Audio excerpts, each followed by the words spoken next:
রমজান মাস হলো বছরের সেরা মাস, বছরের সবচাইতে সেরা মাস। আপনারা বলেন তো, এই যে আমার হাতে কোরআন শরীফ আছে, কোরআন শরীফে কি কোন রমজান মাস ছাড়া অন্য কোন মাসের নাম কি সরাসরি আছে? অনেকে খটকায় পড়ে গেছে, সন্দেহ থাকলেও থাকতে পারে। আছে না? মুহররমের কথা আছে নাই? সফর, রবিউল আউয়াল, রজব, শাবান এগুলো আছে নাই? জানুয়ারি ফেব্রুয়ারি আছে নাকি? কিছুই নাই। কিন্তু আল্লাহর কাছে রমাদান মাসের সম্মান এমন, রমাদান মাসের স্পেশালিটি এমন, রব্বুল আলামিন কোরআনে কারিমে বছরের একমাত্র মাস রমজান মাসের কথা আল্লাহর নাম ধরে কোরআনে কারিমে উঠায় দিয়ে রমজান মাসের সাথে আমাদেরকে পরিচয় করিয়ে দিয়েছেন। যারা পারেন সওয়াবের নিয়তে আয়াতটা আমার সাথে পড়েন।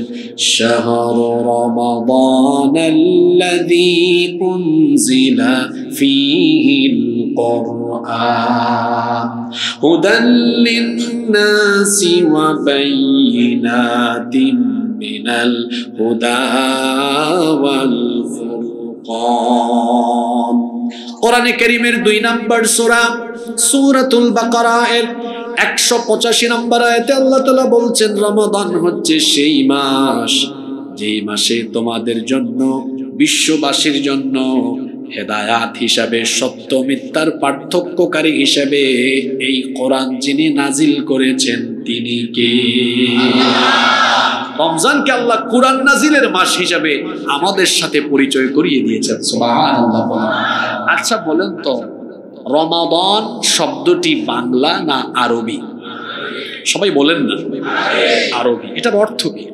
রমাদান আরবি শব্দ, এটি রমদুন মাদ্দা মূল ধাতু থেকে এসেছে। এর অর্থ হলো জ্বালিয়ে দেওয়া, ছারখার করে দেওয়া, পুড়াইয়া দেওয়া। আচ্ছা, রমজান মাস আসলে কি সারা বিশ্বের মুসলমানরা শুধু কি আগুন জ্বালায়? জোরে বলেন, আগুন জ্বালায়? রমজান শব্দের অর্থ জ্বালায়া দেওয়া, পুড়াইয়া দেওয়া কেন? রমাদান কি জ্বালাতে আসে, কি পোড়াতে আসে? এই যে 11 মাস শয়তানের ধোঁকায় গুনাহ করতে করতে আমাদের অন্তর কলুষিত হয়ে গিয়েছে। গুনাহ করতে করতে আমরা গুনাহের সাগরে সাঁতার কাটছি, গুনাহের সাগরের অতল তলদেশে আমরা অবগাহন করে ফেলেছি। আল্লাহ তাআলা দয়া করে একটি মাস রমাদান মাস দিলেন। এই মাসে 30 দিনের সিয়ামের একটা কোর্স আল্লাহ দিলেন। যারা এই সিয়ামের কোর্স তাকওয়ার সাথে কমপ্লিট করে পুরো রমাদান মাস তাকওয়া সহকারে কাটাতে পারবে, রমজান মাসের এই সিয়াম, কিয়াম এবং সকল আমলের মাধ্যমে আমার আপনার আমল নামায় থাকা সকল গুনাহগুলো আল্লাহ জ্বালিয়ে পুড়িয়ে ছারখার করে দিয়ে আমাদেরকে গুনাহ থেকে আল্লাহ পবিত্র বানায় দিবে। এই মাস এসেছে আমাদেরকে পবিত্র করবার জন্য। এই মাস আল্লাহ দিয়েছেন আমাদেরকে গুনাহ থেকে মাসুম হওয়ার জন্য। এই মাসটার সম্মান আল্লাহর কাছে এত বেশি। আল্লাহর হাবিব বলেছেন, বুখারী এবং মুসলিম শরীফের হাদিস, আল্লাহর নবী বলেছেন, ইদা জাআ রমাদান ফুতিহাত আবওয়াবুল জান্নাহ। যখনই রমজান মাস চলে আসে, রমজানের আগমনে আল্লাহ তাআলা জান্নাতে যতগুলো দরজা আছে, রমজান আসলে পরে জান্নাতের সব দরজা আল্লাহ খুলে দেন। ওয়াগুল্লিকাত আবওয়াবুন নার, জাহান্নামের যতগুলো দুয়ার আছে, রমজান আসলে আল্লাহ রমজানকে ইজ্জত করে, রমজানকে সম্মান দিয়ে জাহান্নামের সবগুলো দরজায় আল্লাহ তাআলা লাগায়া দেন। ওয়া সুফিদাতিশ শায়াতিন, এমনকি অভিশপ্ত শয়তানকে আল্লাহ তাআলা রমজান মাসের সম্মানে শৃঙ্খলিত করে রাখে। রমজান আসলে শয়তানকেও বন্দী করে ফেলেন কে? এই জায়গায় আপনাদের মনে মনে একটা প্রশ্ন আছে, হুজুর রমজান মাসে শয়তান বন্দী থাকলে রমজান মাসেও তো কত মানুষ শয়তানি করে, কত ব্যবসায়ী রমজান মাস আসলে তার মাথায় 2 নম্বরই বুদ্ধি ইতিমধ্যে শুরু হয়ে গেছে, মালামাল গুদামজাত করবে আর রমজান আসলেই দাম বাড়াবে। আছে না নাই? পৃথিবীর বিভিন্ন মুসলিম দেশে রমজান মাস আসলে তারা ডিসকাউন্ট করে পণ্যের উপরে 20%, 30%। আর আমার দেশে কিছু ডাকাত ব্যবসায়ী আছে, রমজান মাস আসলে পরে পণ্যদ্রব্যের দাম বাড়িয়ে বাজারে হাহাকার আর মানুষের পেরেশানি সৃষ্টি করে, তারা রমজান মাসেও এই ডাকাতি করে। সরকারকে বলবো এটা কঠোরভাবে মোকাবেলা করেন। আমি যখন আজকে খাবার খাচ্ছিলাম, এক ভাই বললেন, হুজুর আমাদের এলাকায় সবজির দাম 2 টাকা 3 টাকা। আসলে এই ভাই বলার পরে এই এলাকায় তো আমি আসি সব সময়, আপনাদের চেহারা স্রোত মিলাইয়াও দেখি কি সুন্দর নাদুস নুদুস চেহারা আপনাদের। খাইতে পারেন তো? আমাদের এলাকায় মানুষ সবজিও খাইতে পারে না। এক ভাই আমাকে বললো 100 টাকা নিয়ে গেলে 1 ব্যাগ ভরে বাজার নেওয়া যায়, সবজি নেওয়া যায়।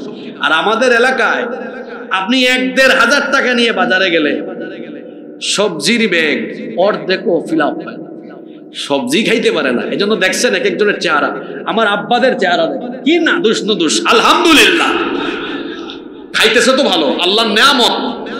ওয়ামা বিকুম মিন নি'মাতিন ফামিনাল্লাহ। আল্লাহ বলছেন তোমাদের চারপাশের নিয়ামত কার? আরো জোরে বলেন কার? এই যে রমজান মাস আসলে দাম বাড়ে কিংবা এমনিতেই দাম বাড়ে, 2 টাকা 3 টাকা 4 টাকা 5 টাকা করে। আমার দেশে কৃষক যারা আছেন, আমার কৃষক বাবারা চাচারা ন্যায্য পাওনা পায় না, অনেকে এই জন্য কৃষি কাজ থেকে বিমুখ হয়ে যাচ্ছেন, ন্যায্যটা তারা পাচ্ছেন না। উচিত হলো কৃষকদের কাছ থেকে আরেকটু বাড়ায় কেনা। পরিবহনে কিছু খরচ হয়, হাত বদলে কিছু দাম বাড়তে পারে, তাহলে 5 টাকার সবজি বড় জোর কাস্টমারের কাছে পৌঁছাইতে পরিবহন কস্টিং আর হাত বদল হতে হতে হয়তো 18-20 টাকা হতে পারে, ওইটা 80 টাকা 100 টাকায় যায়। কেন? কারণ আমার দেশে কিছু চাঁদাবাজ আছে না নাই? মাঝখানে কিছু সিন্ডিকেট আছে। সাবেক স্বরাষ্ট্রমন্ত্রী ছিল কারওয়ান বাজারে, আপনারা জানেন প্রতিদিন কয় কোটি জানেন না? বুঝায় আপনারা? ইউনুস সাহেবকে বলবো, বাজারে যারা মাঝখানে সিন্ডিকেট করে সেই চাঁদাবাজদের কালো হাত ভেঙে গুড়িয়ে দাও। আমার দেশের গরিব মানুষ খেতে পারে না এই চোর চামারদের কারণে। আর আমার দেশে চোর হলো 2 জাত। কয় জাত? জোরে বলেন। একটা হলো অভাবের, আর একটা হলো স্বভাবের। অভাবের চোর কোনটা? ঘরে কিছু নাই, বের হইছে, বউ বলছে এই শোনো ঘরে কিন্তু কিছু নেই, রাস্তা দিয়ে যাচ্ছে, পাশে পাইছে ফুলকপির ক্ষেত, আলুর ক্ষেত, ডানে বামে তাকায় দেখছে কেউ নাই, হঠাৎ করে নেমে লুঙ্গির চিপার ভিতরে কয়েকটা ফুলকপি আর আলু ঢুকায় মারছে দো। এটা অভাবের চোর না স্বভাবের চোর? অভাবের চোর। যারা ঢাকায় বড় বড় অফিসে আছে, বড়াই গ্রামে বনপাড়ায় সরকারি বিভিন্ন দায়িত্ব নিয়ে বসে আছে, মাস শেষে সরকার তাকে বেতন দেয়, 2 ঈদে বৈশাখ মাসে ভাতাও দেয়, চলার জন্য গাড়ি দিয়েছে, থাকার জন্য বাড়িও দিয়েছে। এরপরেও তার কাছে গেলে টেবিলের নিচে দিয়ে হাত পাতে কিছু দিয়ে যান। ফাইল নিয়ে গেলে ঘুষ ছাড়া ফাইল হাঁটে না। এই চোর জনগণের দায়িত্বে বসলে পড়ে জনগণের মাল নিজেই আত্মসাৎ করে খায়। তাকে সরকার বেতন দেয়, ভাতা দেয়, থাকার জন্য গাড়ি দিল, চলার জন্য বাড়ি দিল। এই চোর তাও চুরি করো কেন? আপনারা বলেন তো, এটা অভাবের চোর না স্বভাবের চোর? জোরে বলতে হবে, অভাবের না স্বভাবের? আমার দেশে অভাবের চোর বেশি না স্বভাবের চোর বেশি? জোরে বলেন। সুতরাং বড়াইগ্রাম, বনপাড়া, নাটোরের মানুষ, বাংলাদেশের 56,000 বর্গ মাইলে থাকা সকল মানুষকে আমি বলতে চাই, বাংলাদেশের ওই চেয়ারগুলোতে থাকা চোর বাটপাটদেরকে সরাইয়া যখন কোরআনওয়ালা ব্যক্তিদেরকে ওই চেয়ারে বসানো যাবে, বাংলাদেশ তখন পরিবর্তন হবে। তার আগে বাংলাদেশ পরিবর্তন হওয়া সম্ভব। এজন্য বাংলাদেশের পরিবর্তনের জন্য আমরা ওই স্বভাবের চোরদের বদলে ওই চেয়ারগুলোতে কোরআনওয়ালা মানুষদেরকে দেখতে চাই কি চাই না? আরো জোরে বলেন, চাই কি চাই না? কারা কারা চান? 2 হাত তুলে আল্লাহর একটু দেখান তো।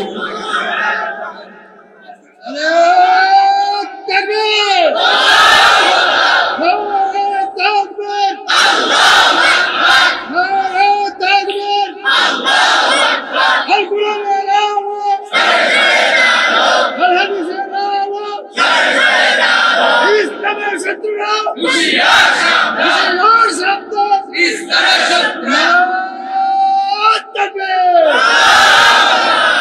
কষ্ট হচ্ছে আপনাদের? কিছুক্ষণ থাকা যাবে তো আমার সাথে? আচ্ছা আচ্ছা, শোনেন শোনেন, তাহলে ওই যে হাদিসে ছিলাম, রমজান আসলে শয়তানকে কি করা হয়? তো শয়তান যদি বন্দী থাকে, এই ব্যবসায়ী বেটা শয়তানি করে। আরো অনেক মানুষ আছে শয়তানি করে না। আসলে এই হাদিসে যে শয়তানের কথা বলা হয়েছে ওইটা মানুষ না, ওইটা জিন শয়তান। জোরে বলেন কি শয়তান? শয়তান তো দুই জাতির ভেতরে আছে না নাই? জোরে বলেন আছে না নাই? আপনাদের পরিচিত সূরা সবার মুখস্থ আছে, আপনারা সবাই এই আয়াতগুলো মুখস্থ পারেন, আমার সাথে একটু তেলাওয়াত করেন।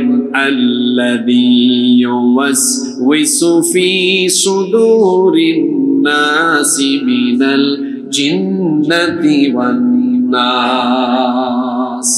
মানুষের অন্তরে প্ররোচনা দানকারী শয়তান দুই জাতির ভেতরে আছে, মিনাল জিন্নাতি, জিন, ওয়ান নাস, এবং মানুষের ভেতরে।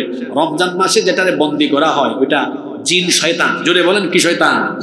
কিন্তু মানুষের মধ্যে কিছু লোক আছে যাদেরকে শয়তান টার্গেট করে তার মুরিদ বানিয়েছে, তার খলিফা বানিয়েছে। শয়তান রমজানের আগে তার খলিফা আর মুরিদদেরকে দায়িত্ব দিয়ে যায়, দেখ আমি তো বন্দী হয়ে যাব, কিন্তু আমার খেলাফতি তোরা চালায়া যাস। সুতরাং রমজান মাসেও যারা শয়তানি বদমাশি বন্ধ করতে পারে না, এরা হলো মানুষরূপী আস্ত একটা শয়তান। এরা হলো আল্লাহর জমিনে শয়তানের খলিফা। কথা কি বোঝা যায়? সম্মানিত উপস্থিতি, রমজান মাসের কথা বলছিলাম। এই মাস আসতেছে আমাদের সামনে। আল্লাহুম্মা বাল্লিগনা রমাদান, হে আল্লাহ আমাদেরকে রমজান পর্যন্ত পৌঁছায় দেন। জোরে বলেন আমিন।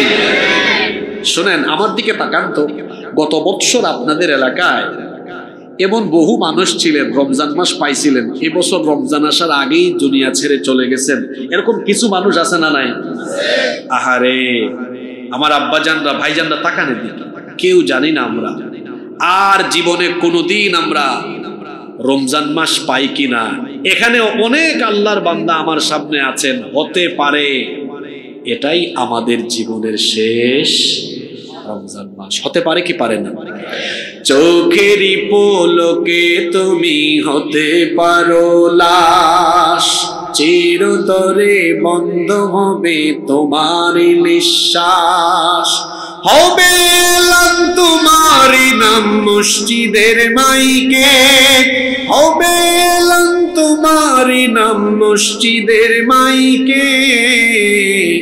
বাড়িওয়ালা নাই রে, বাড়ি নাই রে দুনিয়াতে, বাড়িওয়ালা নাই রে, বাড়ি নাই রে দুনিয়াতে, বাড়িওয়ালা নাই রে, বাড়ি নাই রে দুনিয়াতে, বাড়িওয়ালা নাই রে, বাড়ি রে দুনিয়াতে।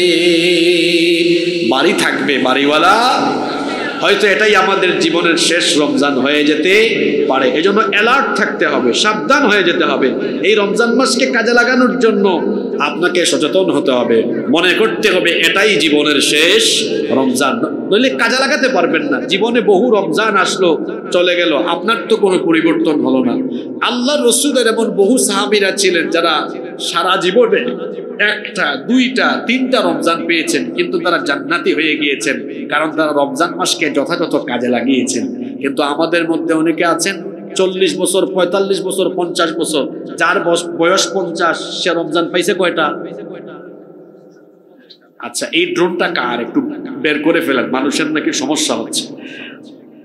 আচ্ছা, বলছিলাম যে আমাদের যাদের বয়স 50 তারা রমজান পাইছে কয়টা? জোরে বলেন কয়টা? 50টা। তো 50টা পাইয়া অত চরিত্র বদলায় না। সেই চোর চুরি রয়েছে, সেই মিথ্যাবাদী মিথ্যাবাদী, সেই গীবতখোর গীবতখোর, এখনো আগের মতো পাপ করে পাপী। তাহলে বোঝা গেল ওই ব্যক্তি রমজানকে যথাযথভাবে মূল্যায়ন করতে পারে। রমজানকে কাজে লাগানোর জন্য প্রস্তুতি নেওয়া দরকার। আপনাদের কষ্ট হচ্ছে? আমার দিকে তাকান। এই যে এটা উঠতেছে ঘুরতেছে, এটা উড়ার জিনিস, উড়ে একটু পরে বন্ধ হয়ে যাবে, ওইটার দিকে তাকায় লাভ আছে? আপনারা যেদিকে তাকানো দরকার, মনোযোগী হওয়া দরকার, সেদিকে মনোযোগী হন। এই যে রমজান মাস সামনে চলে এসেছে, এই মাসটার সম্মান আল্লাহর কাছে এত বেশি। এখন তো রমজান মাস না, তাই না? শাবান মাস। এখন আপনি যত নেকামল করবেন আল্লাহ তাআলা এই মাসগুলোতে, রমজান ছাড়া অন্য মাসে নেকামল গুলোতে একরকম করে নেকি দেন আর রমজানে আরেক রকম দেন। সুবহানাল্লাহ পড়বেন না? যেমন এখন যদি আপনি একটা ফরজ আদায় করেন, একটা ফরজের সওয়াব, একটা নফল যদি আদায় করেন, একটা নফলের সওয়াব। কিন্তু রমজান মাস যখন আমাদের সামনে চলে আসবে, আল্লাহর নবী বলেছেন, মান তাকাররাবা ফীহি বিখাসলাতিন মিনাল খায়রি কানা কামান আদ্দা ফারিদাতান ফীমা সাওয়া। আল্লাহর নবী বলেছেন, এই মাস আল্লাহর কাছে এমন সম্মানের মাস, কেউ যদি এই মাসে একটা নফল আদায় করে, রমজান মাসে একটা নফল আদায় করলে আল্লাহ সওয়াবের বেলায় নফলের সওয়াব দেন না। অন্য মাসে ফরজ আদায় করলে যে সওয়াব হয়, রমজানে নফলের সওয়াব আল্লাহ ফরজের সমান দান করে। ওয়ামান আদ্দা ফীহি ফরিদাতান কানা কামান আদ্দা ৭০ ফরিদাতান ফীমা সিওয়া। আল্লাহর নবী আরো বলেছেন, রমজানে কেউ যদি একটা ফরজ আদায় করে, অন্য মাসের ৭০টা ফরজের সমান সওয়াব আল্লাহ আমলনামায় দান করে দিবে। নফল কিসের সমান? মনোযোগ আছে না সবার? বলেন, নফল কিসের সমান? ফরজের সমান। আর ফরজ কতটা ফরজের সমান? যাদের একটু টাকা পয়সা আছে, রমজান মাসে আল্লাহর বাড়ি চলে যান, একটু উমরা করে আসেন। কারণ রাসূল বলেছেন, যে ব্যক্তি রমজানে একটা উমরা আদায় করবে, কানা মাই, আল্লাহর নবী বলেছেন, যে ব্যক্তি রমজান মাসে একটা উমরা আদায় করবে, সেই ব্যক্তি আমার সাথে হজ আদায় করার সমান সওয়াব পেয়ে যাবে। আবার এই মাস এমন এক মাস, এই মাসের একদম শেষের দিকে আল্লাহ একটা রাত দিয়েছেন। একটা রাত হলো 1000 মাসের চাইতে উত্তম। বলেন তো দেখে সেই রাতটার নাম কি? আরো জোরে বলেন, রাতটার নাম কি? সেই রাত সম্পর্কে আল্লাহ নিজেই বলছেন, পড়েন আমার সাথে, লাইলাতুল কদরি খায়রুম মিন আলফি শাহর। 1000 মাসের চাইতেও এই মাস হলো উত্তম। আচ্ছা বলেন তো, 1000 মাস সমান কত বছর? 83 বছর 4 মাস। 83 বছর আমি বা আপনারা হায়াত পাবেন, এর কি কোনো নিশ্চয়তা আছে নাকি? আমাদের আগের যুগে পৃথিবীতে আল্লাহ যত নবী এবং রাসূল পাঠিয়েছেন, নবীদেরও হায়াত ছিল বেশি, উম্মতদেরও হায়াত ছিল বেশি। যেমন আদম আলাইহিস সালামের হায়াত ছিল 1000 বছর। সুবহানাল্লাহ বলেন। নূহ আলাইহিস সালামের, তিনি তো দাওয়াতি কাজ করেছেন 950 বছর। সুবহানাল্লাহ বলবেন না? হায়াত দেখছেন? এই রকম করে আমাদের আগের যুগে অনেক নবীরা 300 বছর, 400 বছর, 500 বছর হায়াত পেয়েছেন। বেশি সময় পাওয়ায় তাদের উম্মতরা বেশি বেশি ইবাদত বন্দেগী করতে পেরেছেন। একদিন আল্লাহর নবী, একটা ঘটনা শোনাচ্ছি, শুনবেন তো? ঘটনাটা বলি। একদিন আল্লাহর নবী সাহাবীদের সামনে বললেন, সাহাবীরা শোনো, বনি ইসরাইলের এক ব্যক্তি ছিল অত্যন্ত আল্লাহওয়ালা, আল্লাহর এই বান্দা। সারা রাত তাহাজ্জুদের নামাজে সে দাঁড়িয়ে থাকতো, আবার সকালবেলা সে জিহাদের ময়দানে ছুটে যেত। এইভাবে করে অনবরত বিরামহীন ভাবে আল্লাহর এই বান্দা 1000 মাস ইবাদত বন্দেগীতে কাটিয়েছিল। সাহাবায়ে কেরাম তখন বললেন, ইয়া রাসূলুল্লাহ, আমরা বলি সাল্লাল্লাহু আলাইহি ওয়াসাল্লাম, তারা তো হায়াত পেয়েছে বেশি, আমল করেছে বেশি, আমরা হায়াত পাচ্ছি কম, আমল করার সুযোগ পাচ্ছি কম। তাহলে তো দেখা যাবে কিয়ামতের ময়দানে আমাদের চাইতে আগের নবীর উম্মতদের মর্যাদা বেশি হয়ে যাবে, কারণ তারা আমল করছে বেশি। সাহাবীরা যখন এই রকম হতাশাজনক কথা বললেন, আল্লাহ এই সূরা নাজিল করে বললেন, নবী আপনার সাহাবীদেরকে, আপনার উম্মতদেরকে জানিয়ে দেন, আপনার উম্মত হায়াত পেয়েছে কম, কিন্তু আমার তরফ থেকে বরকত পেয়েছে কম না বেশি? সুযোগ সুবিধা পেয়েছে কম না বেশি? আপনার উম্মতকে হায়াত দিলাম কম কিন্তু সুবিধা দিলাম বেশি। ওরা 1000 মাস ইবাদত করে যে পরিমাণ নেকি অর্জন করেছে, আপনার উম্মতকে আমি এমন একটা রাত দিলাম, ওই রাত যদি তারা ইবাদত বন্দেগীতে কাটাতে পারে, এক রাতের আমল 1000 মাসের আমলের চাইতে উত্তম হয়ে যাবে। এখানে একটা কিন্তু আছে, সবাই তো সুবহানাল্লাহ বললেন। আমাদের বাংলাদেশের মানুষ ওই লাইলাতুল কদরকে ফিক্সড করে ফেলছে না? আপনাদের সাথে তো আমার রমজানে দেখা হবে না, এই জন্য এই কথাগুলো বলে যাই। ফিক্সড করে ফেলেছে 26 দিবাগত রাত, মানে 27-এর রাতটা। কিন্তু না, রসুল এবং তার সাহাবীরা ফিক্সড করতেন না, বরং রমজানের শেষ দশকে প্রত্যেকটা বেজুর রাতে তারা লাইলাতুল কদর তালাশ করতেন। তাহলে বেজুর রাত কি? মা বোনরাও শুনবেন, রমজানে আপনাদের চেয়ে মা বোনরা অনেক বেশি আমল করে। বেজুর রাত কোনগুলো? 21, 23, 25, 27, 29। কয়টা রাত হইল? 5টা রাত। কয়টা রাত? আমার বাবারা, আমার ভাইরা বলেন, একটু কথা দেন, এই 5টা রাত জেগে তাহাজ্জুদ, তেলাওয়াত, জিকির, আজকার, ইস্তেগফার করতে পারবেন? কি লাভ হবে শুনেন। একটানা 83 বছর 4 মাস আমল করলে যে সওয়াব পাবেন, আচ্ছা 5টা রাতে যদি আমি কদরের উদ্দেশ্যে কাটাই, লাইলাতুল কদর আমারে রেখে যাওয়ার সম্ভাবনা আছে? কোনো সম্ভাবনা নাই। আমার নসিব যদি হয় লাইলাতুল কদর, তার মানে 1000 মাসের নেক আমলের সমান নেকি আল্লাহ আমার আমল নামায় দান করবেন। আপনারা কি শেষ দশকটা এরকম কাটাবেন? কিন্তু বাংলাদেশে দেখা যায় প্রথম 20 দিন মোটামুটি ইবাদত করে, শেষের 10 দিন শুধু নাটোরে, রাজশাহীতে, ঢাকায় শপিং আর মহিলাদের ঠেলায় তখন রমজান মাসে। হায় বাপ রে বাপ! আমি জানি না আপনাদের নাটোরের কি অবস্থা, এরকম হয় কিনা।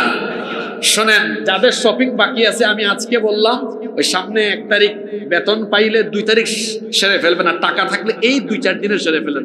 রমজান মাসে বাড়ির বাইরে যাবেন না, পুরা মাস ইবাদতে কাটাবেন ইনশাআল্লাহ। এখন আসেন, রমজানের তো অনেক ফজিলতের কথা বললাম। এখন রমজান মাসে আপনারা যারা রোজা পালন করবেন, এই রোজারও তো ফজিলত আছে। আল্লাহর নবী বলেছেন, কুল্লু আমাল ইবনি আদম লাহু ইল্লা সিয়াম। এটা হাদিসে কুদসি আল্লাহ তাআলা বলেছেন, আদম সন্তানের সকল আমল তার জন্য, ইল্লা সিয়াম, কিন্তু রোজা শুধু আমার জন্য। আল্লাহ তাআলা বলেছেন, আস-সাওমু লি। যারা রোজা রাখে এরা মানুষকে দেখাবার জন্য রাখে না। আচ্ছা বলেন তো, সারাদিন না খায়া কি মানুষ দেখাবার জন্য কোনো পাগলেও থাকে নাকি? আল্লাহকে খুশি করার জন্যই রোজা রাখে। এজন্য আল্লাহ তাআলা বলেছেন, আস-সাওমু লি, রোজা হলো আমার জন্য, ওয়া আনা আযীবি, রোজার পুরস্কার আমি দেব। অর্থাৎ অন্যান্য সকল আমলের পুরস্কার কিয়ামতের দিন আল্লাহ ফেরেশতাদের মাধ্যমে দেবেন, কিন্তু রোজার পুরস্কার আল্লাহ রোজাদারদেরকে আল্লাহ নিজের হাতে রোজাদারকে দিবে। আল্লাহ নিজের হাত দিয়ে দিবেন। সুবহানাল্লাহ। শুধু তাই নয়,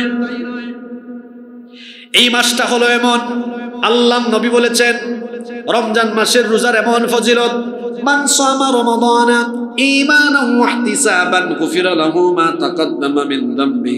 আল্লাহ নবী বলেছেন, আল্লাহ যেভাবে চান, আল্লাহ যেভাবে খুশি হবেন, এইভাবে যারা রমজান মাসে রোজা রাখবে ঈমান আর ইহতিসাবের সাথে, আল্লাহ তাদের পিছনের জিন্দেগির যত গুনাহ আছে সব গুনাহ আল্লাহ মাফ করে দিবে। মায়ের পেট থেকে একটা সন্তান যখন বের হয়, তার কি কোনো গুনাহ থাকে নাকি? না। রমজান মাসটা যদি আপনারা আল্লাহর মতো কাটাইতে পারেন, মার পেট থেকে বের হওয়ার দিন যেমন নিষ্পাপ ছিলেন, আল্লাহ এইরকম নিষ্পাপ বানায় দিবেন। আল্লাহ যেন এই মাসটাকে ইজ্জত করার, কদর করার, কাজে লাগানোর তৌফিক আমাদেরকে দেয়। এবার আসেন, আপনাদের মর্যাদা কেমন হবে? কষ্ট হচ্ছে নাকি? আপনাদের সম্মান কেমন হবে? এতক্ষণ তো রমজান মাসের সম্মান বললাম, আপনাদের সম্মান আল্লাহর কাছে কেমন হবে? আপনারা যারা রমজান মাসকে কাজে লাগাবেন, শুনেন, আল্লাহর নবী বলেছেন, ইন্না ফিল জান্নাতি বাবাই ইউকালু লাহুর রায়্যান। আমরা তো জানি জান্নাতের মধ্যে মোট দুয়ার আছে কয়টা? আরো জোরে বলেন, কয়টা? জান্নাতের দরজার সংখ্যা কয়টা? আরো জোরে, কয়টা? আল্লাহর নবী বলেছেন ইন্না ফিল জান্নাতি বাবান ইউকালু লাহুর রায়্যান, নিশ্চয়ই জান্নাতের মধ্যে একটি দরজা আছে, তার নাম হলো রায়্যান। ইয়াদখুলু মিনহু সাইমুনা ইয়াওমাল কিয়ামাহ, কিয়ামতের ময়দানে শুধুমাত্র রোজাদারেরা ওই রায়্যান নামক দরজা দিয়ে জান্নাতে ঢুকবে। তাহলে রোজাদারদেরকে আল্লাহ যে দরজা দিয়ে জান্নাতে ঢুকাবেন, জোরে বলেন তো সেই দরজার নাম কি? শুধু তাই নয়, আপনাদের সম্মান আল্লাহর কাছে কত বেশি শোনেন। দেখবেন রমজান মাস আসলে পরে সেই যে ভোর রাতে সাহরি খাইলেন আর আপনি ইফতার করবেন, সেই সন্ধ্যা বেলায় দেখা যায় সারাদিন উপবাসে থাকার কারণে পেটটা খালি হয়ে যায়। খালি পেটে থাকার কারণে রমজান মাসে দেখবেন দুপুর বেলা বিকেল বেলা রোজাদারের মুখ থেকে এক ধরনের গন্ধ বের হয়।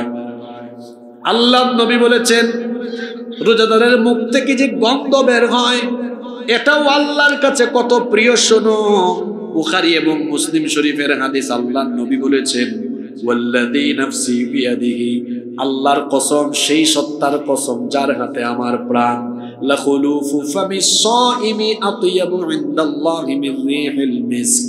আল্লাহর নবী বলেছেন রোজাদার রোজা রাখার কারণে তার মুখ থেকে যে গন্ধ বের হয়, রোজাদারের মুখের গন্ধ আল্লাহর কাছে মিশকে আম্বরের চাইতেও আরো বেশি পবিত্র। এই হাদিস শুনে আবার কেউ এখানে প্রতিজ্ঞা করেন না, হুজুর যে হাদিস শোনাইছে রোজাদারের মুখের গন্ধ আল্লাহর কাছে মিশকে আম্বরের চাইতে পবিত্র, তাইলে গোটা রমজান মাস ব্রাশ না করে থাকে, দেখি কত দুর্গন্ধ হইতে পারে। ইন্না লিল্লাহি ওয়া ইন্না ইলাইহি।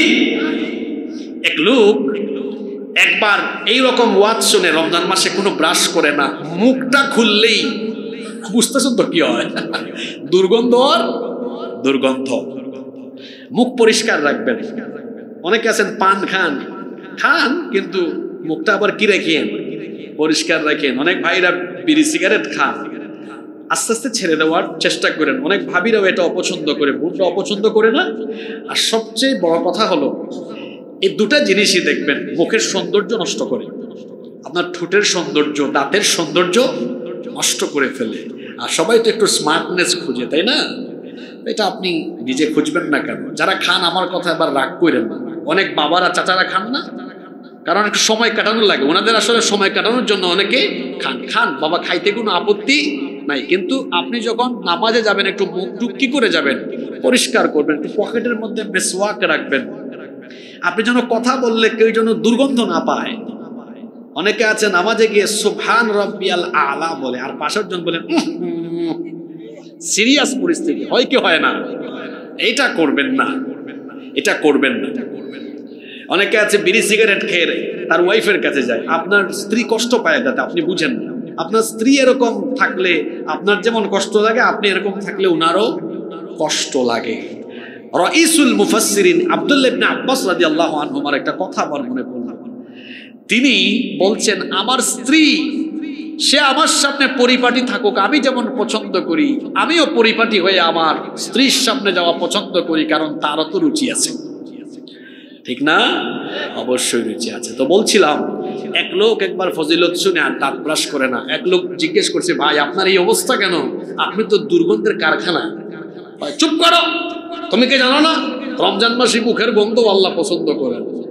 ওই লোক উত্তর দিচ্ছে, ভাই ওইটা তো দাঁত ব্রাশ না করার কারণে না, এটা তো পেটে এক ধরনের টক্সিন গ্যাস হয়, যার কারণে খালি পেটে থাকায় গন্ধ বের হয়। আবার ভুল বুঝে কেউ দাঁত ব্রাশ ছেড়ে দিয়ে, বরং রমজান মাসেও দিনের বেলা মেসওয়াক করতে পারবেন, কোনো অসুবিধা নাই। রমজানে অনেকের প্রশ্ন থাকে দিনে মেসওয়াক করা যায় কিনা, কোনো অসুবিধা নাই, রমজানের দিনেও মেসওয়াক করা যায়। মেসওয়াক যারা করে এরা স্মার্ট। রাসূল দাঁত ব্রাশ মেসওয়াক করেছেন 7 বার, আপনি কয়বার করেন? আপনি বেশি স্মার্ট না আমার রাসূল বেশি স্মার্ট? 7 বার। বলবেন হুজুর 7 বার কেমনে হিসাব দেন?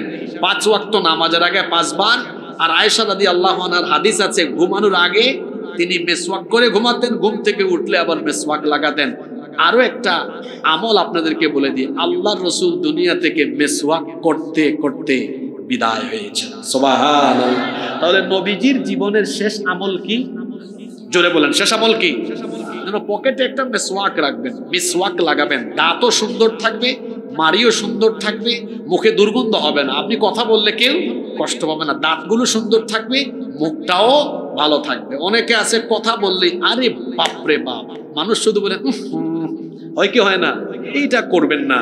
আল্লাহ সবাইকে এই মিসওয়াকের সুন্নত আমলের তৌফিক দেন। কষ্ট হচ্ছে আপনাদের, আমি আপনাদেরকে বেশি সময় কষ্ট দিব না, মোটামুটি 15-16 মিনিট থাকতে পারবেন না? কি পারবেন না? এতক্ষণ তো রমজানের ইজ্জত সম্মান আর আপনাদের ইজ্জত সম্মান বললাম, এবার এই মাসকে কাজে লাগানোর জন্য কয়েকটা টিপস নিবেন না? যদি বলেন টিপস নিবেন না, বেশি না, 10টা আমল আপনাদেরকে দিয়ে গেলাম রসুলের হাদিস থেকে, আল্লাহর কোরআন থেকে। 10টা কাজ করবেন, পুরা রমজান মাস আপনাদের ইফেক্টিভ হয়ে যাবে ইনশাআল্লাহ। 1, পারলে নোট করে রেখে দেন। 1, রমজান মাসে পবিত্র থাকবেন। বিশেষ করে যুবক অনেক ছেলেরা আছে রোজাও রাখে আবার নাপাক থাকে, অপবিত্র থাকে, এরকম আছে না নাই? এটা করবেন না, কারণ যে ব্যক্তি অপবিত্র থাকে তার সাথে ফেরেশতা থাকে না, ওর সাথে থাকে কে? শয়তান। নাপাক থাকবেন না, পবিত্র থাকবেন, কারণ নাপাক ব্যক্তি সে তো মোমেন হতে পারে, নাপাক হওয়া যাবে না। নাপাক হইছেন কি করে ফেলবেন? পবিত্র হয়ে যাবেন, নাপাক থাকবেন না। অনেক ছেলেরা আছে না পেশাব করেও কি নেন, পানি নেন, এটা করবেন না। 2 নাম্বার আমল, 5 ওয়াক্ত নামাজ জামাতে আদায় করবেন। অনেকে আছে রোজা রাখে এক ফরজ, আর রমজান মাসেও 5 ওয়াক্ত নামাজ পড়েন, এরকম আছে না নাই? তো 1 ফরজ আদায় করলো আর ছাড়লো কয় ফরজ? তো লাভ করলো না লস করলো? 5 ওয়াক্ত নামাজ আমরা জামাতে আদায় করবো, জোরে বলি ইনশাআল্লাহ। 3, সব অন্যায় থেকে নিজেকে মুক্ত রাখবেন। মনে রাখবেন রাসূল বলেছেন লাইসা সিয়ামু মিনাল আকলি ওয়াশ শুরব, খাবার আর পানাহার থেকে বেঁচে থাকার নাম রোজা নয়। তাহলে রোজা কি? ইন্নামাস সিয়ামু মিনাল লাগহি ওয়ার রাফাস, নিশ্চয়ই রোজা হলো উপবাসে থাকার পাশাপাশি সব অন্যায় থেকে, অপকর্ম, অশ্লীল কাজ থেকে নিজেকে বাঁচিয়ে রাখা। রাসূল বলেছেন মাল্লাম ইয়াদা কাওলা যুর ওয়াল আমালা বিহি ফালাইসা লিল্লাহি হাজাতুন আন ইয়াদা তাআমাহু ওয়া শারাবাহু, যে ব্যক্তি রোজা রেখে মিথ্যা বলে অন্যায় অপকর্ম করে বেড়ায়, অন্যায় অপকর্ম করে যে ব্যক্তি উপবাসে থাকে, তার রোজা রাখার কোনো দাম আল্লাহর কাছে নাই। রমজানে রোজাও রাখে, মিথ্যা বলে, হারাম পথে কামায়, অন্যায় অপকর্ম করে, এমন মানুষ তো আমার সোনার বাংলাদেশে নাই গো, আছে। এটা করা যাবে না। 4, ইফতার তাড়াতাড়ি আদায় করবেন। তাড়াতাড়ি বলতে আবার ইফতারের টাইম হওয়ার আগে না, ইফতারের টাইম হবে সাথে সাথে ইফতার করবেন। আর ইফতারের সময় এই সুন্নতগুলো মেইনটেইন করবেন। অনেকে আছে আজান পড়লেই আরে বাপরে বাপ এমন ক্ষুধা, আজান হইলেই খাওয়া আরম্ভ করে। ইফতারের সময় একটা দোয়া আছে না, জোরে বলেন আছে না? ইফতারের দোয়াটা করবেন, তাড়াতাড়ি ইফতার করবেন, তারপরে বিসমিল্লাহ বলে ইফতারটা আরম্ভ করবেন। সুন্নত তরিকায় ইফতারটা খাবেন। রাসূল ইফতার আরম্ভ করতেন কি দিয়ে? খেজুর দিয়ে। খেজুর যদি না থাকে তাহলে পানি দিয়ে। তারপরে ইফতারের টাইমে আবার আজানের জবাব দিতে ভুলিয়েন না, আজানের জবাব দিয়ে আজানের পরের দোয়াটাও পড়বেন। ইফতারের সময় অপচয় করবেন না একেবারে। অনেকে আছে সারাদিন খায় না, তো ইফতারের টাইমে খাই আর উঠতে পারে না, এরকম করে থাকে, আছে না নাই?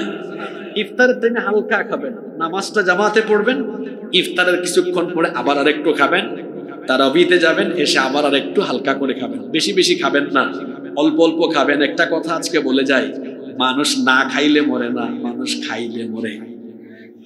এক ভাগ খালি রাখবেন। আজকে যারা খাওয়াইছেন, আমি কিন্তু চাইলে এখন আবার খাইতে পারবো, কারণ আমি এক ভাগ কি রাখছি, খালি রাখছি। আমি যদি এক ভাগ খালি না রাখতাম, তো আমি তো এখানে স্টেজে উঠে নিঃশ্বাসই ছাড়তে পারতাম। অনেকে আছে খাইতে বসলে গলা পর্যন্ত নিয়ে আসে না। রাসূলের তরিকায় খাবেন, পেটের এক ভাগ সব সময় খালি রাখবেন, পেটও কোনোদিন বড় হবে না, স্বাস্থ্য সুন্দর থাকবে ইনশাআল্লাহ। এরপরে সামর্থ্য থাকলে রোজাদারদেরকে ইফতার করাবেন, কারণ রোজাদারকে ইফতার করালে ওই ব্যক্তি রোজা রেখে যে সওয়াব পেয়েছে, আপনি ওই সওয়াব পেয়ে যাবেন। সুবহানাল্লাহ। আপনি ভাবিয়েন না তাহলে তো হুজুর সাংঘাতিক কথা বলছেন, কেউ আমার ইফতার মাহফিলের দাওয়াত দিলে আমি যাবো না, কারণ আমার সওয়াব সে নিয়ে যাবে। মনে রাখবেন আল্লাহ তাআলা আপনার সওয়াব থেকে কোনো কমাবেন। এরপরে আসেন 5 নাম্বার আমল, তারাবিহের নামাজ আদায় করবেন। অনেকে আছে রোজা রাখে কিন্তু তারাবি, আল্লাহর নবী বলেছেন ইন্নাল্লাহ তাআলা ফারাদা সিয়াম রমাদান আলাইকুম ওয়া সানানতু লাকুম কিয়ামাহ, আল্লাহ তোমাদের জন্য রোজা ফরজ করেছেন, আর আমি তোমাদের জন্য তারাবিহের বিধান নিয়মটা চালু করলাম। সুতরাং আল্লাহর হুকুম অনুযায়ী রোজা রাখো, আর আমার সুন্নত মেনটেন করে তারাবিহের নামাজটা আদায় করো। আর খবরদার, তারাবির নামাজ আদায় করতে গিয়ে তারাবির নামে তাড়াহুড়া করে তামাশা করবেন। তারাবির নামাজে তামাশা করবেন না। আমার দেশে অনেক মসজিদে তারাবি হয়, হুজুর শুধু লাস্টে আমালুন আর তামালুন পরে ওইটা বোঝা যায়, মাঝখানে কিচ্ছু বোঝা যায় না। আছে না নাই? হক আদায় করে পড়বেন, যাতে পিছন থেকে মুসল্লি প্রত্যেকটা অক্ষর বুঝতে পারে। আস্তে আস্তে পড়েন। আলিফ লাম রা তিলকা আয়াতুল কিতাবিল মুবিন ইন্না আনজালনাহু কুরআনান আরাবিয়্যান লাআল্লাকুম তাকিলুন নাহনু নাকুসসু আলাইকা আহসানাল কসাসি বিমা আওহাইনা ইলাইকা হাযাল কুরআন ওয়া ইন কুনতা মিন ক্বাবলিহি লামিনাল গাফিলিন। প্রতিটা অক্ষর বোঝা গেল কি গেল না? এইভাবে হক আদায় করে তারাবির নামে স্পিডে দ্রুত গতিতে কোরআন তেলাওয়াত করে তারাবির নামে তামাশা করবেন না, আল্লাহর কালামের সাথে বেয়াদবিও করবেন না। 6 নম্বর আমল, সাহরি সুন্নত তরিকায় খাবেন। রাসূল সাল্লাল্লাহু আলাইহি ওয়াসাল্লাম সাহরিতেও একটু খেজুর খেতেন, সুযোগ থাকলে খাবেন। আর সাহরির এই টাইমটাকে 7 নম্বর আমল তাহাজ্জুদের মাধ্যমে কাজে লাগাবেন। সারা বছর তো পড়তে পারেন না, রমজান মাসে যেহেতু উঠেন, একটু আধা ঘন্টা আগে উঠে তাহাজ্জুদ পড়বেন, কারণ তাহাজ্জুদের এই টাইমে বান্দার জন্য রহমতের দুয়ার খুলে দেন কে? রাত হইছে না এখন? সবার বাড়ির দরজা বন্ধ না খোলা? জোরে বলেন। এই রাতের বেলা একজনের দুয়ার বান্দার জন্য খোলা আছে, তিনি কে? জোরে বলেন, তিনি কে? তাহাজ্জুদের আমলটা করবেন। 8, রমজান কিসের মাস? কোরআনের মাস। বেশি বেশি কোরআন তেলাওয়াত করবেন। পুরা কোরআনটা একবার তিলাওয়াত করার চেষ্টা করবেন। একটা টেকনিক দিয়ে যাই, কেমন কিভাবে পারবেন? অনেকে চাকরি করেন, ব্যবসা করেন, সময় তো পান না। দেখেন একটা টেকনিক দেই। প্রত্যেক পাড়ায় আছে 20 পৃষ্ঠা। কত পৃষ্ঠা? প্রতিদিন নামাজ কয় ওয়াক্ত? 5 ওয়াক্ত। প্রত্যেক 5 ওয়াক্ত নামাজের পরে ইফতারের টাইমে টায়ার্ড থাকেন তো ওই নামাজটা বাদ দেন, মাগরিব। বাকি 4 নামাজ বাদ দেন না, মানে নামাজ পড়বেন কিন্তু ওই টাইমে তেলাওয়াতটা বাদ দেন, একটু ইস্তেরাহাত, একটু আরাম করেন। বাকি আছে কয় ওয়াক্ত? 4 ওয়াক্ত। প্রতি ওয়াক্ত নামাজে মাত্র 5 পৃষ্ঠা করে পড়েন। 4 5 20 বিষয় গেছে না? তাহলে এইভাবে আপনি 30 দিনে পুরা 30 পারা শেষ করতে পারবেন ইনশাআল্লাহ। 9 নম্বর, একটু দান সদকা করবেন। রমজানে 1/70 রাসূল সাল্লাল্লাহু আলাইহি সাল্লাম রমজানে সবচেয়ে বেশি দান সদকা করেছেন। সুবহানাল্লাহ। 10 নম্বর, বেশি বেশি এই মাসে ইস্তেগফার করবেন, কারণ ইস্তেগফার হচ্ছে নবীজির অন্যতম সুন্নাহ। তিনি তো প্রতিদিন ইস্তেগফার করতেন 70 থেকে কতবার? 100 বার। এই 10টা আমল করলে আমাদের রমজান প্রাণবন্ত হবে। জুড়ে বলি ইনশাআল্লাহ। আমি এবার আমার আলোচনার দ্বিতীয় ধাপে সংক্ষিপ্ত সময় 10 মিনিটের মতো কথা বলবো। আপনারা বিরক্ত হবেন? যদি বলেন না হুজুর দোয়া দেন, তাহলে দোয়া দেই। বলবো। এবার আসেন, রমজান মাসের এত সম্মান, এত মর্যাদা, এত স্পেশালিটি, একটাই কারণ এই মাসে আল্লাহ নাজিল করেছেন কি? জোরে বলেন, নাজিল করেছেন কি? কোরআন। এই কোরআন আল্লাহ কেন দিয়েছেন? আমরা যেন শুধু তেলাওয়াত করি, খতম করি, একটু সামনে নিয়ে চুমা দেই, তারপরে আমরা যেন একটু তাবিজ দেখি, ঝাড়ফুঁক করি। আল্লাহ কি এই জন্য কোরআন দিয়েছেন? তাহলে আল্লাহ কেন কোরআন দিয়েছেন? আল্লাহ নিজেই জবাব দিচ্ছেন। কোরআনে কারীমের 14 নম্বর সূরা ইব্রাহিমের প্রথম আয়াতে আল্লাহ বললেন, আলিফ লাম রা কিতাবুন আনজালনাহু ইলাইকা লিতুখরিজান নাসা মিনায-যুলুমাতি ইলান নূর। আল্লাহ তাআলা বলছেন, ও আমার হাবিব, এই কিতাব আমি আপনার উপর নাজিল করেছি যেন আপনি তমসাচ্ছন্ন নিকষ কালো অন্ধকারে পড়ে থাকা মানবতাকে আলোর দিকে নিয়ে আসতে পারেন। মানুষকে যেন কুফরি থেকে ঈমানের দিকে, গুমরাহি থেকে হেদায়াতের দিকে, জাহান্নামের পথ থেকে জান্নাতের পথে নিয়ে আসতে পারেন। এই জন্য কোরআন যিনি দিয়েছেন তিনি কে? আল্লাহ নবী এই কোরআন আল্লাহর কাছ থেকে পাওয়ার পরে মক্কায় 13 বছর তিনি এই কোরআনের দাওয়াত দিয়ে কোরআনের আলোকিত মানুষ তিনি তৈরি করলেন। 13টা বছর মক্কায় আল্লাহর নবী দাওয়াত দিলেন, আর তিনি নির্যাতিত হলেন। আল্লাহর নবীকে কাফির বেঈমানের দল গালিগালাজ করলো, কষ্ট দিল, নির্যাতন করলো। খেয়াল করে শুনেন নাটোরের মুসলমান ভাই বোনেরা, আল্লাহর নবী কাফিরদের চোখের সামনে বড় হয়েছেন। আল্লাহর নবীর শিশুকাল, কৈশোরকাল, যৌবনকাল গেল। 40 পর্যন্ত কাফির বেঈমানদের চোখের সামনে নবীজির সময় কেটেছে। কোনোদিন কোনো কাফির নবীজিকে গালি দেয় নাই, বকা দেয় নাই, আল্লাহর নবীকে নিয়ে কোনো ধরনের আজে বাজে মন্তব্য করে নাই, বরং তারা উল্টা প্রশংসা করত। আমাদের মধ্যে সবচেয়ে যদি ভালো থাকে আমরা বলি সাল্লাল্লাহু আলাইহি ওয়াসাল্লাম, তারা বলতো সে হলো আল আমিন। তারা আল আমিন উপাধি দিয়েছিল। তারা তাদের নিজেদের টাকা পয়সা সহায় সম্পদ আল্লাহর নবীর কাছে এনে আমানত রেখে দিত। 40টা বছর এভাবে কাটলো, কেউ কোনোদিন নবীজিকে গালি দিল না, বকা দিল না, নবীজিকে নিয়ে বাজে মন্তব্য করলো না। কিন্তু যখনই আল্লাহর নবী আল্লাহর কাছ থেকে কোরআন পেয়ে কোরআনের দাওয়াত আরম্ভ করলেন, তখন 40 বছর যারা নবীজিকে ভালোবেসেছে তারা এখন নবীজিকে বলে পাগল, মিথ্যাবাদী, কবি, গণক, জাদুকর, নাউযুবিল্লাহ। এই যে 40 বছর গালি দিল না, কিন্তু কোরআন নাজিলের পরে গালি দেয়। অপরাধ হলো কিসের দাওয়াত দেওয়া? আরো জোরে বলেন, কিসের দাওয়াত দেওয়া? এই যে বর্তমানে আপনারা পৃথিবীতে দেখবেন, বাংলাদেশেও দেখবেন, অনেক আলেমদেরকে অনেক কোরআন বিরোধী, দিন বিরোধী লোকেরা অনেক রকমের গালিগালাজ করে। মৌলবাদী, জঙ্গিবাদী, ধর্ম ব্যবসায়ী ইত্যাদি ইত্যাদি আজে বাজে গালিগালাজ এখনো দুনিয়াতে আছে না নাই? কোরআনের পক্ষের লোকেরা এখনো গালি শুনে। মন খারাপ করার কিছু নাই, কারণ এই সব গালিগালাজ নতুন কোনো বিষয় নয়। যেই যুগে কোরআন নাজিল হয়েছে সেই যুগে কোরআন বিরোধীরা কোরআন ওয়ালাদেরকে গালি দিয়েছে। সুতরাং যুগ যুগ ধরে কিয়ামত পর্যন্ত এটা অব্যাহত থাকবে। এই জন্য এই যুগেও দেখবেন আবু জাহাল, আবু লাহাবের উত্তরসূরিরা তাদের বাপ দাদার সুন্নত ধরে রেখে এখনো তাদের পূর্বপুরুষদের মতো কোরআনওয়ালাদেরকে এখনো গালিগালাজ করে। কি বলেন, আছে না নাই? গালির অভ্যাস ঠিক আছে, ভার্সন শুধু চেঞ্জ হয়েছে। আইফোন প্রতি বছর অক্টোবর মাসে আসে না? হ্যাঁ, 11, 12, 13, 14, 15, এখন চলে কত 16। নাম কিন্তু আইফোনই আছে, শুধু মডেলটা কি হয়, চেঞ্জ হয়। 1500 বছর ধরে গালির স্বভাবটা আবু জাহাল, আবু লাহাবের উত্তরসূরিরা ধরে রাখছে।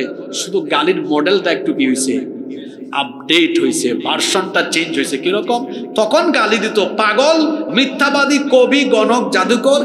এখন চলে কি মৌলবাদী, জঙ্গিবাদী, স্বাধীনতা বিরোধী। আর আরেক খেলা তো শেষ হয়েছে, নতুন করে মনে হয় শুরু হইতে পারে আবার রাজাকার। রাজাকার আছে না? আমাদেরকে যারা কোরআনের কথা বলার কারণে রাজাকার বলে, ওরা হলো ভারতীয় রাজাকার। আমরা দেশের কঠিন পরিস্থিতিতেও কেউ দেশ থেকে পালিয়ে যায় নাই। আমাদেরকে বলে পাকিস্তানি রাজাকার, অথচ আমাদের পাসপোর্ট চেক করলে দেখা যাবে কোনদিন আমরা পাকিস্তানে যাওয়া আসা করি নাই, দরকারও নাই। কেন যাব? বাংলাদেশ পাকিস্তান পন্থীও হবে না, ভারত পন্থীও হবে না, আমেরিকা পন্থীও হবে না, বাংলাদেশ হবে বাংলাদেশ পন্থী। আমাদেরকে বলে পাকিস্তানি রাজাকার। যারা আমাদেরকে বলে পাকিস্তানি রাজাকার, ওদের পাসপোর্ট চেক করেন, দেখবেন তাদের মামু বাড়িতে যাওয়া আসার সিল আছে না নাই? শুধু তাই নয়, এরা দেশটাকে ভারতের কাছে বিক্রি করে ভারতের কাছে বাংলাদেশকে এমন ভাবে তুলে দিতে চেয়েছিল এই জালিমের গোষ্ঠী। বাংলাদেশকে ভারতের অঙ্গরাজ্যে পরিণত করবার জন্য ক্রমাগত কাজ চালিয়ে গিয়েছিল, কিন্তু ছাত্র জনতা তাদেরকে উত্তম মাধ্যম দিয়েছে, দেশ ছেড়ে পালিয়ে যেতে বাধ্য হয়েছে। আর গিয়েছেও কোথায়? ভারতে পালিয়ে গিয়ে তারা নিজেরাই প্রমাণ করেছে তারা ভারতীয় রাজাকার। বাংলাদেশে কোন ভারতীয় রাজাকার বা ভারতপন্থী কাউকে মাথা উঁচু করে দাঁড় করাতে দেওয়া হবে? শুধু ভারত কেন, আমেরিকা বলেন, পাকিস্তান বলেন, কোন দেশের কোন এজেন্ডা এই দেশে বাস্তবায়ন করতে দেওয়া হবে? বাংলাদেশ চলবে তেমন। বাংলাদেশের মানুষ চাইবে আমি আর কষ্ট দিব না, একটু খেয়াল করেন, আমাকে সহযোগিতা করেন। রাগ করতেছেন আপনারা? তাহলে কোরআন আল্লাহ কেন দিলেন? মানুষকে আলোকিত পথে আনার জন্য। আর আল্লাহর রাসূল প্রথম 13টি বছর মক্কায় কাজ করলেন। কত বছর বললাম? 13 বছর। এই 13 বছর কোরআনের দাওয়াত দিলেন। সবাই কি ফুলের মালা নিয়ে আসছে না গালিগালাজ করছে? গালিগালাজ করেছে, জুলুম নির্যাতন করেছে। আল্লাহর নবীর শরীর থেকে রক্ত জড়িয়েছে উহুদের ময়দানে। আল্লাহর নবী, এটা তো মদিনায় যাওয়ার পরে, কিন্তু মক্কায় থাকাকালীন সাফা পাহাড়ে রক্ত ঝরেছে। তায়েফের ময়দানে আল্লাহর নবী দান মুবারক শহীদ করতে হয়েছে। সাহাবীরা রক্ত দিয়েছে। হযরতে আম্মার, হযরতে ইয়াসির, সুমাইয়া রাদিয়াল্লাহু আনহা তো শহীদই হয়ে গেলেন। খাব্বাব, খুবাইব রাদিয়াল্লাহু আনহুম, এভাবে করে সবাই নির্যাতিত হলেন। এরপরে আল্লাহর নবী যখন 13 বছর পরে মদিনায় গেলেন, এই 13 বছর মক্কায় মার খেয়ে খেয়ে মানুষ তৈরি করলেন। একটা কথা ফাঁকে দিয়ে বলি, স্বর্ণ যত পুড়ে তত বেশি কি হয়? জোরে বলেন কি হয়? 13 বছর কাফিরের দল মুসলমানদেরকে পিটিয়েছে, মনে করেছে শেষ। ব্যাককলেরা তো বোঝে না, স্বর্ণ পুরালে যেমন খাঁটি হয়, ইসলামের পক্ষের লোকদেরকে পিটালে, নির্যাতন করলে তারা আরো বেশি শক্তিশালী হয়। এখন অনেকে বলে না যে 17 বছর এত মার খাই, এত ফাঁসি দেওয়ার পরেও এতগুলা মানুষ কোথ থেকে আসলো? পাগলের দল। স্বর্ণ পুরালে যেমন খাঁটি হয়, আমাদের উপর নির্যাতন করলে আমরা আরো শক্তিশালী হই।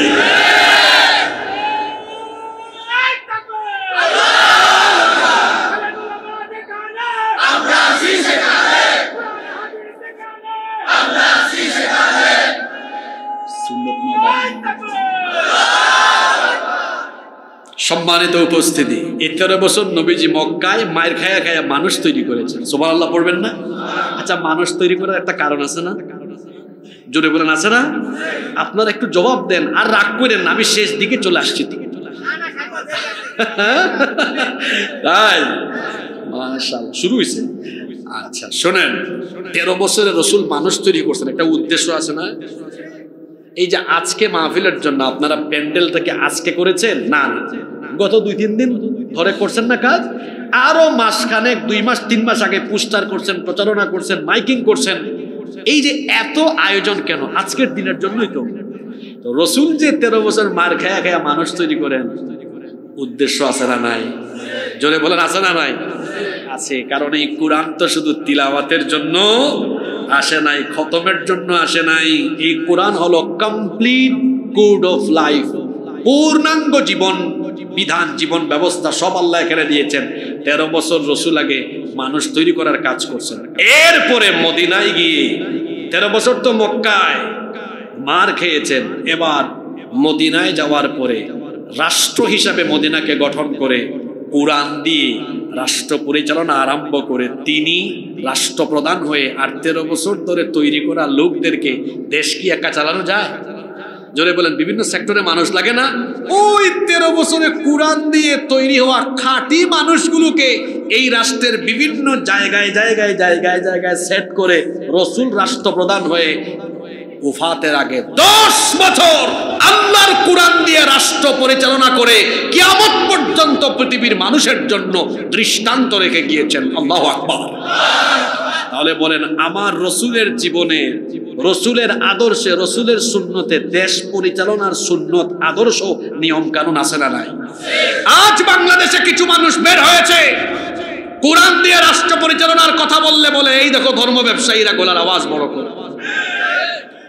গলার আওয়াজকে কিছুটা নরম করো, লাগাম নিয়ন্ত্রণ করে কথা বলো। এই ধরনের কথাবার্তা আগের 17 বছরের জালিমদের মতো। এর আগে 17 বছর কোরআনের আলেম উলামাদের বিরুদ্ধে গিয়ে জালেমদের যেই পরিণতি হয়েছে, আমরা আপনাদের সবাইকে ভাই হয়ে অনুরোধ করছি, ফিরে আসুন, আমরা সবাই মিলেমিশে ইসলামের সাথে থাকি।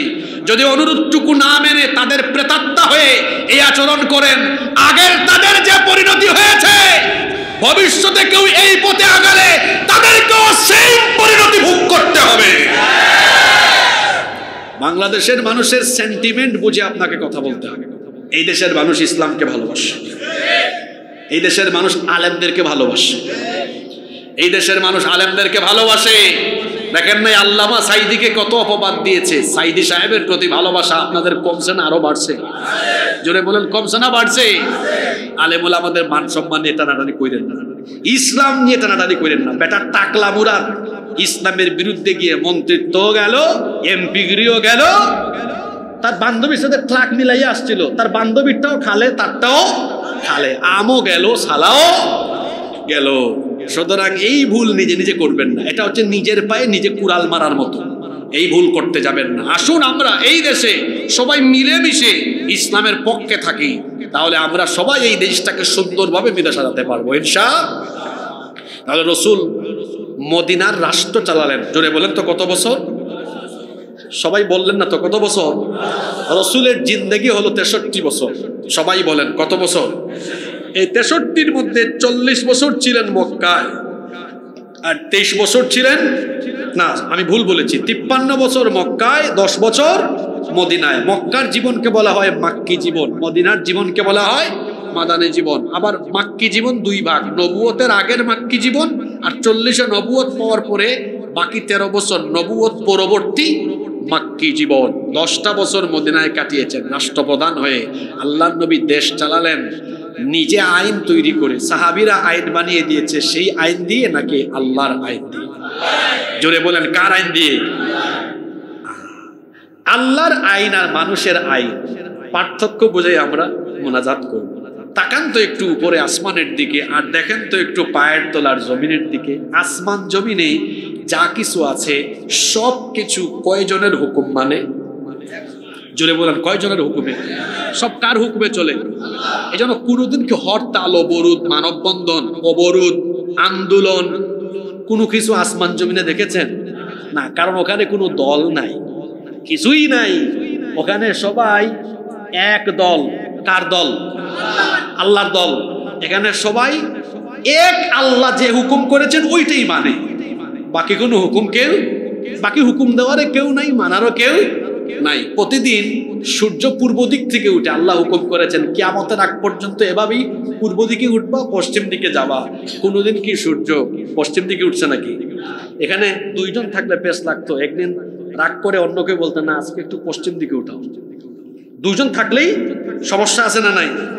আসমান জমিনের সূর্য, আসমানের সূর্য, চন্দ্র, গ্রহ, নক্ষত্র, তারকাপুঞ্জ ইত্যাদি ইত্যাদি আছে, পায়ের তলায় জমিন আছে, এই সব কিছু এত সুন্দর, একেবারে ব্যালেন্সড, ভারসাম্যপূর্ণ, সুন্দরভাবে চলে। কারণ সব কিছু আইন মানে কার? এই জমিনেই হলো ফিতনা। ফিতনা কেন? ফিতনার কারণটা বলি। এই জমিনে আল্লাহর আইন মানা মানুষের জন্য আল্লাহ বাধ্যতামূলক, জোরে বলেন করছেন? আল্লাহ যদি তার আইন মানা বাধ্যতামূলক করতেন, আপনারা কি কেউ আল্লাহর আইনের বাইরে গিয়ে একটা নিঃশ্বাস ফেলতে পারতেন? একদম আল্লাহ জায়গা মতো শেষ করে দিতেন। আল্লাহ মানুষের জন্য আইন মানা বাধ্যতামূলক করেন নাই। কেন? আল্লাহ বলেছেন ওয়ালাকাদ কাররামনা বানি আদম, আমি আমার সৃষ্টির মধ্যে তোমাকে সম্মানিত করে দিয়েছি। সুবহানাল্লাহ পড়বেন না? এরপরে আল্লাহ স্বাধীনতা দিয়েছেন, ফামান শাআ ফালিয়ুমিন ওয়ামান শাআ ফালিয়াকফুর, যার ইচ্ছা ঈমান আনুক, যার ইচ্ছা ঈমান না আনুক। তবে যারা ঈমান আনবে না, খবর আছে না নাই?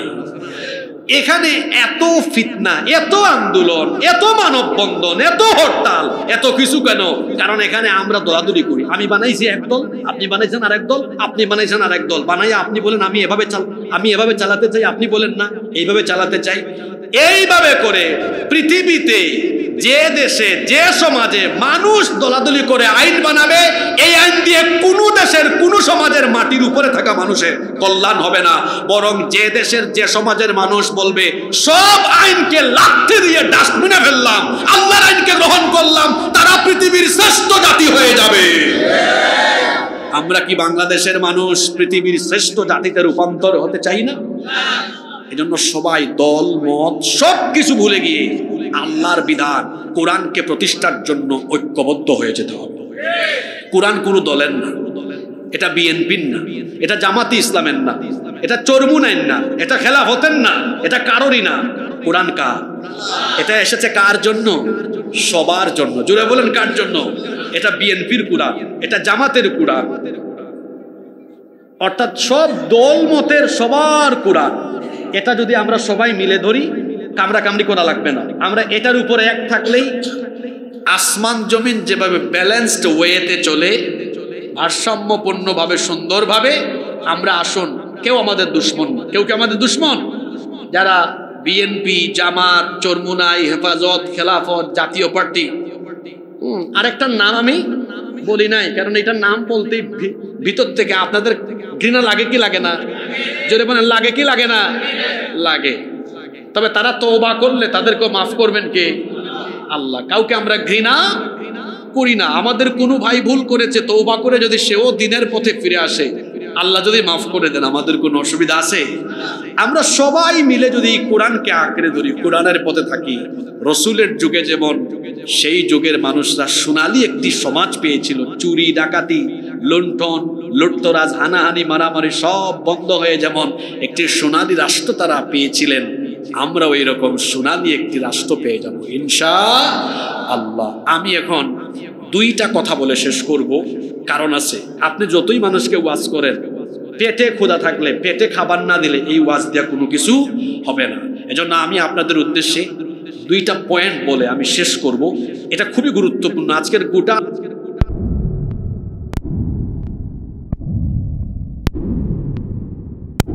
বলবেন হুজুর যেই আসুক আমাদের আপত্তি নেই, আমাদের পেটে খাবার থাকবে কিনা আপনি এটা বলেন, ঠিক আছে না?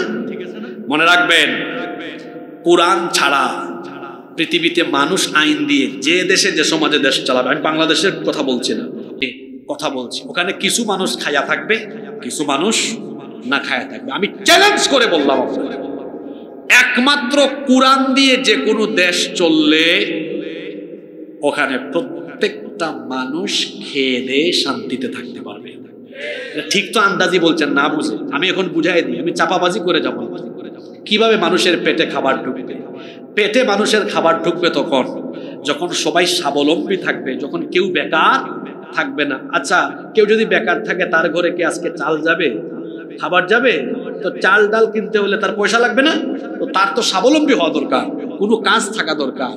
আল্লাহ বলছেন, আমি যদি মুমিনদেরকে ক্ষমতা দেই, সূরা হজের মধ্যে আল্লাহ বলেছেন, আমি যদি মুমিনদেরকে ক্ষমতা দেই, 41 নম্বর আয়াতে আল্লাহ বলছেন, এরা ক্ষমতায় গিয়েই আল্লাযীনা ইম্মাক্কান্নাহুম ফিল আরদ আকামুস সালাত, আগে সালাত কায়েম করবে, ওয়া আতাউজ যাকাত, এরপরে যাকাত আদায় করবে। যাকাত আমার বাংলাদেশের শতকরা 95% মুসলমান যাকাত আদায়ের নিয়ম কানুন বুঝেও না, জানেও না। ওরা ওই সাধারণ দান সৎকারের মতো অনুমান করে হিসাব করে যাকাত দেয়। আবার কেউ বা ঈদের সময়, রমজানের সময় ওই ঢাকায় গিয়ে যাকাতের শাড়ি লুঙ্গি কিনে এনে, যাকাতের শাড়ি লুঙ্গি যেটা একবারের বেশি দুইবার পরা যায় না, এগুলা গরিব মানুষকে দিয়ে গরিব মানুষের সাথে তামাশা করে। যাকাতের নামে যারা শাড়ি লুঙ্গি বিতরণ করে, এদের যাকাত হয় না। কারণ কোরআনে কারিমে যাকাত আদায়ের কয়টা খাত বলা হয়েছে?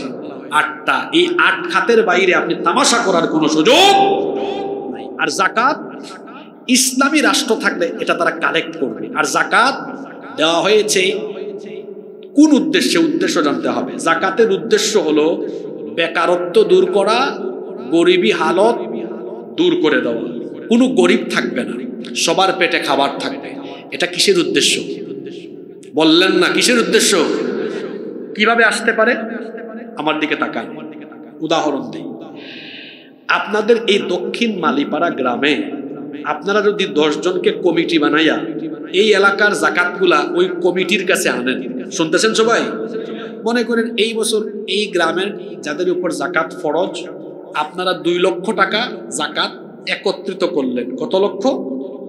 আপনারা চাইলে জন প্রতি 500 টাকা করে দিয়ে মোট 400 জন মানুষকে এই 2 লক্ষ টাকা দিতে পারবেন।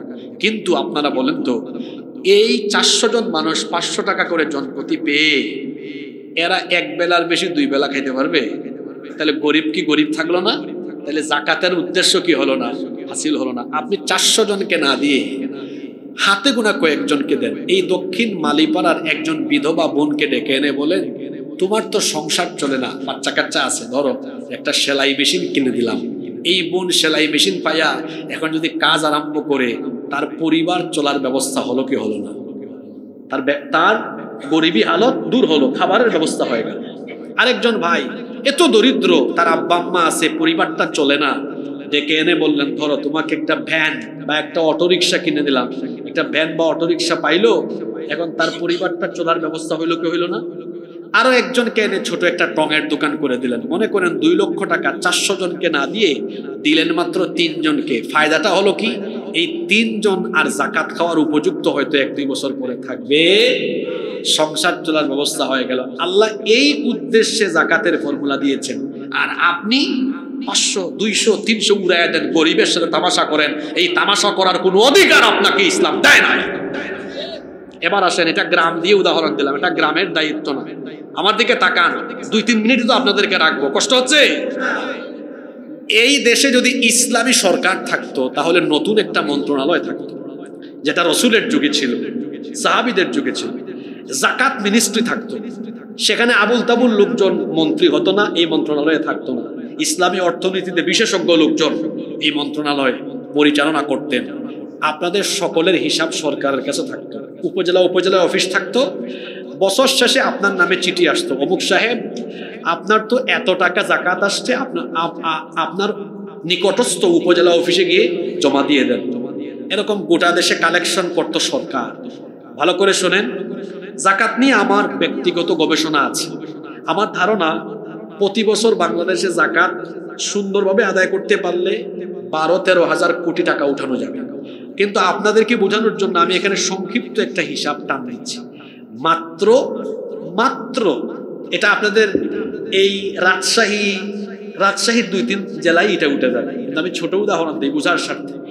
1,40,000 কোটি টাকা যদি উঠানো হয়, 1,40,000 কোটি টাকা যদি তোলা হয়, আপনি দেখেন মিনিস্ট্রিতে, মন্ত্রণালয়ে 70 লক্ষ বেকার যুবককে আনেন বাংলাদেশ থেকে। কত লক্ষ বলেন না? কত লক্ষ?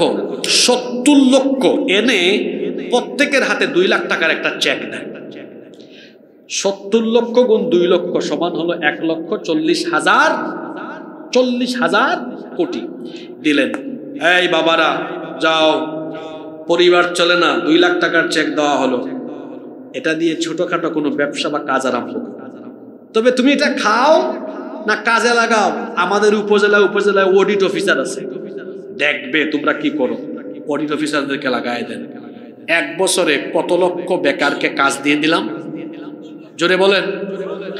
এইভাবে যদি ইসলামী সরকার বাংলাদেশে একটানা 10 বছর জাকাতটা আদায় করে বেকারদেরকে ধরে ধরে এইরকম জাকাতের টাকাগুলো দিয়ে বেকারদেরকে, অসচ্ছলদেরকে সচ্ছল বানায় দেয়, আপনারা বলেন 10 বছর পরে বাংলাদেশে একজন গরিব থাকবে?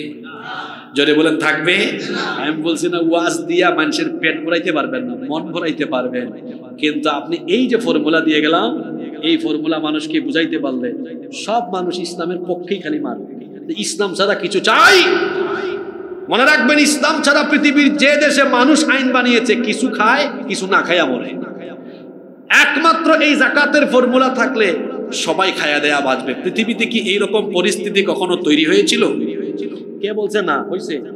এখানে আলেমরাও বসে আছেন। হযরত ওমর ইবনে আব্দুল আজিজ রাহমাতুল্লাহ আলাইহির জামানায় কি হয়েছিল? মানুষ জাকাতের টাকা নিয়ে রাস্তায় রাস্তায় ঘুরছে, জাকাত খাওয়ার কোনো মানুষ তারা খুঁজে পান নাই। এই দেশে এই পরিস্থিতি। আমি চ্যালেঞ্জ করে বললাম, এখন 2025, আপনারা না পারলে একটা মন্ত্রণালয় বানায় আমাদের আলেমদেরকে দেন। বলবেন হুজুর ক্ষমতা চাইয়া নেওয়া জায়েজ আছে কিনা? ওই যে ইউসুফ আলাইহিস সালাম ক্ষমতা নিজে চাইয়া নিছিলেন, সূরা ইউসুফ পড়বেন, আছে না? বলা হলো 7 বছর কি থাকবে? দুর্ভিক্ষ। বাদশা বলল আমি এটা সামলাইতে পারবো না। তিনি বলেন আমারে দেন, আমি সামলাই। সুবহানাল্লাহ পড়বেন না? সূরা ইউসুফ বাংলা অনুবাদ সহ পড়বো। আপনারা বাংলাদেশ থেকে দারিদ্রতা দূর করতে পারেন না মিয়া, 54 বছর ধরে রাজনীতি করেন, আমাদের আলেমদের হাতে দেন। 10 বছরে বাংলাদেশকে আমরা পাল্টায় দিব। 10 বছরে পাল্টায় দিব।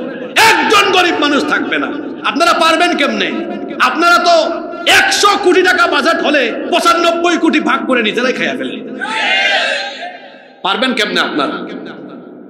এজন্য আমরা বলতে চাই, রাসূল যেভাবে এই কোরআনকে মসজিদে রাখার পাশাপাশি তিনি যেভাবে এই কোরআন দিয়ে দেশ চালিয়েছেন, বাংলাদেশের মুসলমানদেরকে এখন ইসলামের সেই ওয়াজগুলো শুনতে হবে। এই কোরআন শুধু মসজিদ মাদ্রাসার মাহফিলের মঞ্চে নয়, আমরা রসুলের আদর্শে আদর্শিত হয়ে এই কোরআনকে পার্লামেন্ট পর্যন্ত নিয়ে যেতে চাই। আপনারা একমত না দ্বিমত? এটা কি রাজনীতি না রসুলের আদর্শ? জোরে বলেন, রাজনীতি না রসুলের আদর্শ? আমরা কোরআনের ব্যাপারে সবাই একমত, কারণ কোরআন কোনো দলের না, কারো বাপ দাদার সম্পদ। আমি তো আগেই বলেছি, এটা সব দলের, সব মতের। আমরা কেন মারামারি করব? আমরা সবাই কোরআনের সাথে একমত হয়ে যাব। জোরে বলে ইনশাআল্লাহ। তাহলে কোনো গরিব মানুষও থাকবে না। বলছিলাম না, দুইটা পয়েন্ট বলবো।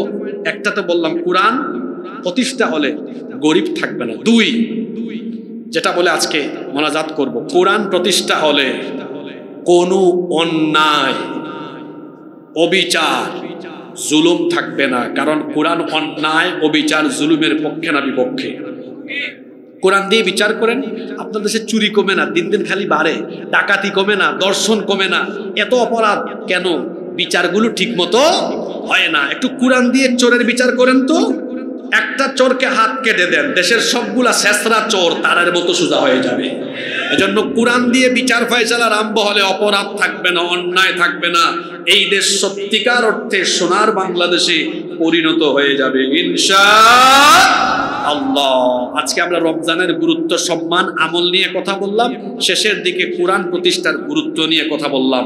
যত কথা বলেছি, আল্লাহ আমাদেরকে আমলের তৌফিক দেন।